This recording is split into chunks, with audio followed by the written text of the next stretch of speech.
नमस्कार, स्वागत आहे सर्वांचं आमच्या यूट्यूब चॅनलमध्ये. तर या व्हिडिओच्या माध्यमातून DMR मधील स्टाफ नर्स पदासाठीचा अभ्यासक्रम आपण पाहणार आहोत. आपण जर आमच्या चॅनलवर नवीन असाल तर चॅनलला सबस्क्राईब जरूर करा. तर DMR मधील मागील जी भरती पार पडली होती त्यासाठी DMRने त्यांच्या वेबसाईटवर त्यांचा अभ्यासक्रम हा जाहीर केलेला आहे. त्याचनुसार हा अभ्यासक्रम आपण पाहणार आहोत. TCS या संस्थेमार्फत मागील परीक्षा या DMR तसेच DHSच्या घेण्यात आलेल्या होत्या. TCS या संस्थेची मुदत मार्च 2025 मध्ये संपत आहे आणि त्यानंतर परीक्षा या MPSC कडे जाण्याची शक्यता आहे, कारण MPSC कडे परीक्षा देण्यासाठी शासनाने समिती सुद्धा गठीत केलेली आहे. जरी परीक्षा या MPSC ने आयोजित केल्या तरी सिलेबसमध्ये फारसा असा काही बदल होणार नाही, कारण हा जो सिलेबस आहे तो युनिव्हर्सल सिलेबस आहे. सर्व परीक्षेसाठी हाच सिलेबस कॉमन असतो. आपण जरी DMRचा सिलेबस पाहत असलो तरी DHS मधील सर्व सिलेबस, सर्व अभ्यासक्रम या व्हिडिओच्या माध्यमातून सुद्धा कव्हर होणार आहे. DHS साठी जो अभ्यासक्रम आहे तोच यासाठी आहे, फक्त रेशो थोडा कमी जास्त आहे. त्यामुळे DMRचा जर आपण परिपूर्ण अभ्यास केला तर DHSचा सुद्धा अभ्यास हा होऊन जाईल. तर व्हिडिओला सुरुवात करूयात. हा व्हिडिओ DMR मध्ये स्टाफ नर्स पदासाठीचे आहे. इतर पदासाठी सुद्धा सेम अभ्यासक्रम आहे, फक्त टेक्निकल विषयामध्ये बदल आहे. जे तांत्रिक प्रश्न आहेत ते चेंज होतील. नॉन टेक्निकल हा विषय सर्वांना सारखाच आहे. इतर पदासाठी जे व्हिडिओ पाहत असतील त्यांच्या पदासाठी सुद्धा आपण अभ्यासक्रम लवकरच यूट्यूब चॅनलच्या माध्यमातून उपलब्ध करून देऊ. तर DMR मधील पदासाठी 200 गुणाची परीक्षा होत असते. यासाठी 100 प्रश्न विचारले जातात आणि 90 मिनिटाचा वेळ या परीक्षेसाठी असतो. यामध्ये नॉन टेक्निकल साठी 60 प्रश्न असतात जे 120 गुणासाठी असतात आणि टेक्निकल जे असतात त्यासाठी 40 गुण असतात. टेक्निकलसाठी 40 प्रश्न असतात, 80 गुणासाठी असते. एकूण 100 प्रश्न 200 गुणासाठी असतात. तर येथे लक्षात घेण्यासारखी गोष्ट अशी की हा जो नॉन टेक्निकल विषय आहे तो चॅलेंजिंग आहे, कारण टेक्निकल विषयामध्ये आपण आपला डिग्री किंवा डिप्लोमा केलेला असतो. त्यामुळे जरी याचा अभ्यास नाही केला तरी आपण तांत्रिक विषयावरील प्रश्न सोडवू शकतो आणि अभ्यास करायला घेतल्यानंतर हा विषय लवकर लक्षात येतो. परंतु नॉन टेक्निकल हा मेडिकल स्टुडंटसाठी थोडासा अननोन असतो, नवीन असतो. त्यामुळे या विषयावर जास्त फोकस करणं गरजेचं आहे आणि ज्यांना या विषयावर प्रभुत्व असेल त्यांना यश हे 100% मिळणार आहे. मागील भरतीमध्ये बरेच विद्यार्थी हे थोड्या थोड्या मार्काने गेले. त्यांच्या लक्षात आलं असेल की नॉन टेक्निकलचा भाग हा आपल्याला काहीच आलेला नाही किंवा थोडाफार आला होता. टेक्निकल विषयाची त्यांची परिपूर्ण तयारी होती, 100% त्यांनी प्रश्न सोडवले, परंतु नॉन टेक्निकल प्रश्नामध्ये ते मागे राहिले आणि थोड्या थोड्या मार्काने ते निवड यादीतून मागे गेले. तर हा नॉन टेक्निकलचा भाग दुर्लक्षित करून चालणार नाही. सर्वांनी याकडे जास्त फोकस करा. टेक्निकल विषयाकडे तर करायचंच आहे, परंतु याकडे सुद्धा करायचं आहे. तर मूळ अभ्यासक्रमाकडे आपण वळू. तर सुरुवातीला आपण टेक्निकल विषयाकडे जाऊ. तर यामध्ये टेक्निकल विषय हा 40 प्रश्न 80 मार्कसाठी आहे.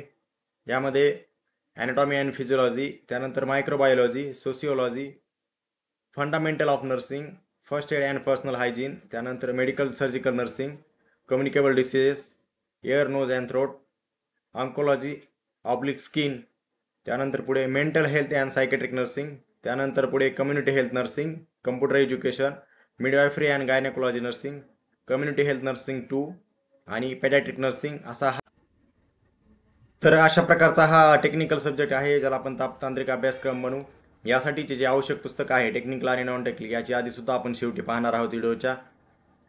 आणि मागील जी भरती झाली होती DMR आणि DHS याच्या सर्व प्रश्नपत्रिका व्हिडिओच्या डिस्क्रिप्शनमध्ये देण्यात आलेल्या आहेत. त्यातून आपण डाउनलोड करून त्याचा अभ्यासक्रम पाहू शकता की कशा प्रकारे प्रश्न विचारले गेले होते आणि त्यानुसार आपण तयारी करू शकता. तसेच आमच्या व्हॉट्सअप ग्रुपची लिंक सुद्धा तिथे डिस्क्रिप्शनमध्ये दिलेली आहे, तिथून आमचा ग्रुप जॉईन करू शकता.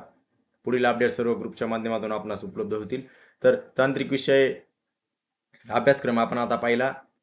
यावर 80 गुण असतील, ज्यासाठी 40 प्रश्न विचारले जातील. त्यानंतर नॉन टेक्निकल विषयाकडे वळू आपण.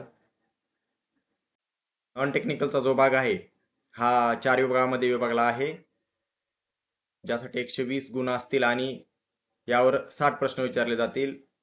15-15 प्रश्न प्रत्येक विषयावर असतील. यामध्ये इंग्रजी आणि व्याकरण, यामध्ये ग्रामर, त्यानंतर स्पेलिंग मिस्टेक, समानार्थी शब्द, विरुद्धार्थी शब्द, काळ. त्यानंतर पुढे vocabulary, use of idioms and pairs and their meaning expressions. त्यानंतर पुढे fill in the blanks in the sentence, simple sentence structures. या प्रकारे हे इंग्रजी व्याकरण असेल. याचे सुद्धा बुक्स व्हिडिओच्या शेवटी दिलेलं आहे आणि याची झालेल्या मागील प्रश्नपत्रिका सुद्धा डिस्क्रिप्शनमध्ये आहेत. तिथून आपण डाउनलोड करून कशा प्रकारे प्रश्न विचारले गेले होते हे पाहून त्यानुसार अभ्यास करू शकता. त्यानंतर पुढे मराठी ग्रामर. यामध्ये मराठी व्याकरण, वाक्यरचना, शब्दार्थ, प्रयोग, समानार्थी शब्द, विरुद्धार्थी शब्द, भाषा सौंदर्य, उपमा, अलंकार, म्हणी व वाक्यप्रचार यांचा अर्थ आणि वाक्यात उपयोग, सर्वसामान्य शब्दसंग्रह इत्यादी. त्यानंतर पुढे प्रसिद्ध पुस्तके आणि लेखक आणि योग्य जोड्या जुळवा. अशा प्रकारचा हा मराठी विषय आहे. यामध्ये ग्रामर आणि इतर भाग आहे जो 15 प्रश्न 30 गुणासाठी असणार आहे. त्यानंतर पुढचा भाग आहे सामान्य ज्ञान. यामध्ये चालू घडामोडी, भारत तसेच महाराष्ट्र, भारतीय इतिहास, भारतीय भूगोल, भारतीय राज्यघटना, सामान्य ज्ञान. सामान्य विज्ञानाच्या बाबतीत हा विषय येथे सुद्धा लागू होणार आहे. तसेच आपलं जे टेक्निकल सब्जेक्ट आहे त्यात सुद्धा हा सामान्य विज्ञानचा विषय लागू आहे. आणि पुढे गणित तसेच बुद्धिमत्ता यामध्ये सुद्धा हा भाग आहे. त्यामुळे जनरल सायन्स म्हणजे सामान्य विज्ञान हा विषय सर्वांनी परिपूर्ण करा. त्यानंतर पुढे sport and culture, right to information act 2005 म्हणजे माहिती अधिकार अधिनियम 2005 या विषयावर सुद्धा 1 ते 2 प्रश्न असतात.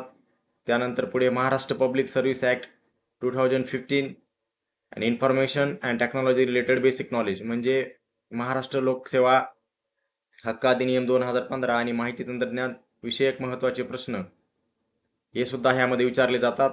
या दोन्ही विषयावर 4 ते 5 प्रश्न विचारले जातात आणि खूप छोटे छोटे बुक आहेत. 2 ते 3 दिवसात परिपूर्ण तयारी याची होऊ शकते. कोणत्याही घटकाकडे दुर्लक्षित करून चालणार नाही. एक गोष्ट इथे लक्षात घ्या की टेक्निकलपेक्षा नॉन टेक्निकल विषयाचा जास्त अभ्यास करायचा आहे, कारण तो विषय हा नवीन असल्याने त्याला जास्त वेळ देणं गरजेचं आहे. त्यानंतर पुढे मॅथ अँड रिझनिंग. यामध्ये logical ability, aptitude test, basic arithmetic knowledge म्हणजे सामान्य गणितीय ज्ञान. त्यानंतर mathematics, numeric, algebra, geometry, statistics आणि जनरल सायन्स. याचा विषय आपण अगोदरही केला होता की जनरल सायन्स हा टेक्निकलमध्ये आहे, सामान्य ज्ञानमध्ये सुद्धा आहे आणि मॅथ अँड रिझनिंगमध्ये सुद्धा आहे. यामध्ये फिजिक्स, केमिस्ट्री, बायोलॉजी आणि एन्व्हायरमेंटल सायन्स यासाठी आपले जे 5 to 10 अकॅडमी बुक आहेत हे सुद्धा आपण रेफर करू शकता. तर अशा प्रकारचा हा टेक्निकल आणि नॉन टेक्निकलचा सब्जेक्ट आहे. या संदर्भातले आपण बुक्स आता पाहणार आहोत. यामध्ये मराठी व्याकरणासाठी बाळासाहेब शिंदे किंवा मोरा वाळंबे यापैकी आपण एक बुक रेफर करू शकता. त्यानंतर इंग्लिश ग्रामरसाठी बाळासाहेब शिंदे किंवा सचिन जाधवर यापैकी एक रेफर करू शकता. त्यानंतर पुढे सामान्य ज्ञान बेसिकसाठी सूरज शेख आणि ज्यांना डीपमध्ये स्टडी करायचा आहे यांनी तात्याचा ठोकळा जो MPSCसाठीचं बुक आहे हे रेफर करू शकता. त्यानंतर गणित नितीन महाले, बुद्धिमत्ता सतीश वशे या 2 लेखकांचे बुक आहे ते सुद्धा रेफर करू शकता. त्यानंतर जनरल सायन्स सचिन बस्के सरांचं बुक आहे. यामध्ये सर्व जनरल सायन्सचा सिलेबस कव्हर केलेला आहे. 5 to 10 NCERT तसेच स्टेट बुकचं सुद्धा ह्यात कव्हर केलेलं आहे. त्यानंतर पुढे चालू घडामोडी लक्षवेध जे परीक्षा डिक्लेअर झाल्यानंतरचं लेटेस्ट एडिशन आहे ते आपण चालू घडामोडी लक्षवेधचं एडिशन वाचावं, जेणेकरून चालू घडामोडील प्रश्न आपले तिथे कव्हर होऊन जातील. त्यानंतर टेक्निकल जे नर्सिंग सिलेबस आहे त्यासाठी PR यादव किंवा टार्गेट हाय यापैकी एक बुक रेफर करायचं आहे. आणि या 2 सब्जेक्ट नव्हते जे माहिती अधिकार अधिनियम 2005 आणि लोकसेवा हक्क अधिनियम 2015 यासाठी आपण गुगलहून त्याचे अधिनियम डाउनलोड करू शकतात. छोटे छोटे आहेत 5 ते 6 पानाचे, त्यावरून सुद्धा याचा आपण अभ्यास करू शकतात. या संदर्भात आणखी काही कोणाला प्रश्न असतील तर कमेंट बॉक्समध्ये जरूर कळवा. तसेच व्हॉट्सअप ग्रुपची लिंक डिस्क्रिप्शनमध्ये देण्यात आली आहे, तिथून आमचा ग्रुप जॉईन करा. पुढील सर्व अपडेट आपणास व्हॉट्सअप ग्रुपच्या माध्यमातून दिले जातील. व्हिडिओ आवडल्यास लाईक, शेअर, सबस्क्राईब करा. धन्यवाद.